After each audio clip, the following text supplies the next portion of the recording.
तथा यह जानने के लिए कि मैं कौन हूं, कहां से आया हूं, क्यों जन्म लेता हूं, क्यों मरता हूं और क्यों दुख भोगता हूं। यह है आत्मज्ञान। आज से पहले हमारे नादान धर्म गुरुओं ने हमें आत्मज्ञान के विषय में भी नहीं बताया। परमात्म ज्ञान तो बहुत दूर की बात है। परमात्म ज्ञान से पहले तो आत्मज्ञान होना चाहिए कि मैं कौन हूं, मैं क्यों जन्म रहा हूं यहां पर, क्यों मैं मर रहा हूं। आज मेरा जन्म हुआ, 30-40 साल की उम्र तक बैल और गधे की तरह मेहनत करके मैंने 10-15-20 लाख रुपए इकट्ठे किए, एक मकान बनाया, गाड़ी लाया। अचानक से मेरी मृत्यु हो जाती है, तो ये कष्ट मैं यहां पर क्यों भोग रहा हूं। मेरे घर में बेटा बेटी उत्पन्न हुए, बड़े लाड प्यार से मैंने पाला पोषा, लाखों रुपए उनकी पढ़ाई पे मैंने खर्च किए, और जैसे ही बच्चे का या बच्ची का शादी का समय निकट आया, कार दुर्घटना में उसकी मृत्यु हो गई। ये सब क्यों हो रहा भाई। हम यहां पर सुख चाहते हैं, ना चाहते हो यहां पर दुख आ जाते हैं। क्यों? 2 पैसे लगा के आदमी कारोबार करना चाहता है, उसमें घाटा हो जाता है। तो ये सब दुख हम क्यों भोग रहे हैं। इसको कहते हैं आत्मज्ञान। मैं कौन हूं, क्यों जन्म रहा हूं, क्यों मर रहा हूं, जन्म से पहले कहां था, मरने के बाद कहां जाऊंगा, ये सब कौन करवा रहा है, क्यों करवा रहा है। मरना कोई नहीं चाहता, बूढ़ा कोई नहीं होना चाहता, फिर भी होता है, क्यों।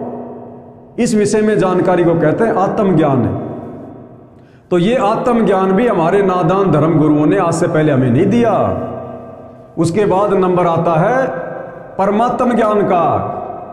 तो ये आत्मज्ञान क्या है, ये जानने के लिए कि मैं कौन हूं, कहां से आया हूं और क्यों जन्म लेता हूं, क्यों मरता हूं और क्यों दुख भोगता हूं। आखिर ये सब कौन करवा रहा है, क्योंकि हम तो चाहते नहीं कि ऐसा हो, ना हमारे रिश्तेदार ऐसा करवा रहे, ना किसी का बेटा बेटी बाप ऐसा करवा रहा। तो ये कौन भगवान है जो ये करवा रहा है। ये काल, ये ब्रह्मा विष्णु महेश का पिता, ये क्षर पुरुष, ये अपने भोजन के लिए करवा रहा है, आप और हमें यहीं पर फांसे रखने के लिए। दूसरा होता है परमात्म ज्ञान। और परमेश्वर कौन है, परमात्मा कौन है, सारी सृष्टि का भगवान कौन है, कैसा है, वो कैसा दिखाई देता है, जानवर जैसा है, इंसान जैसा है, वो कहाँ रहता है तथा वो कैसे मिलेगा। और ब्रह्मा विष्णु और शिव के माता पिता कौन हैं और किस प्रकार से काल ब्रह्म की जेल से छुटकारा पाकर अपने निज घर शतलोक में वापस जा सकते हैं, ये सब इस पुस्तक के माध्यम से दर्शाया गया है। भाइयों और बहनों, यही है वो जानकारी जो आज से पहले आप और हमें प्राप्त नहीं हुई। जिस जानकारी के अभाव में हम इस काल बलि के कर्म और भ्रम के चक्कर में पड़कर अपने अनंत मनुष्य जन्म बर्बाद कर चुके हैं। और ये जानकारी, ये आत्मज्ञान और ये परमात्म ज्ञान, वो परमेश्वर, वो कबीर देव स्वयं ही धरती पर तत्वदर्शी संत के रूप में प्रकट होकर बताता है, दूसरा कोई नहीं बता सकता। ये सब इस पुस्तक के माध्यम से दर्शाया गया है। यानी सारी जानकारी आपको ये आत्मज्ञान और परमात्म ज्ञान इस ज्ञान गंगा पुस्तक में मिलेगी।